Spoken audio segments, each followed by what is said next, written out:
So can you see the bits coming off it? This dust collects, you get quite a lot of it. So in the skin, you've got the rubber disc dust mixed with all your precious metal.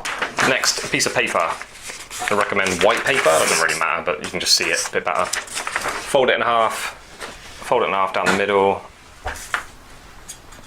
Chuck that in there. Stand over a bin. Don't do this over your skin because then you're just putting it back in the skin.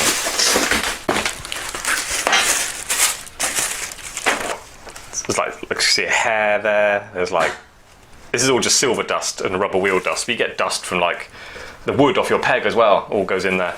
It's all impurities. So what we do is just gently blow it.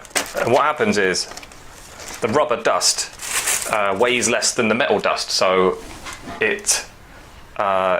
all the rubber dust comes out first, and then you're left with just the metal dust. Can you see, like the black dust goes, but it leaves the silver behind. It's because the silver weighs more. So if you blow it gently, you're just blowing away all the little bits of wood, bits of rubber dust.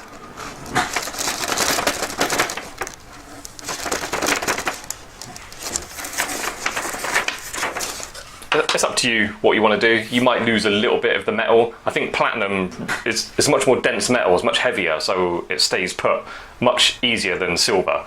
But I just chucked that silver back in there. You saw it on the video previously.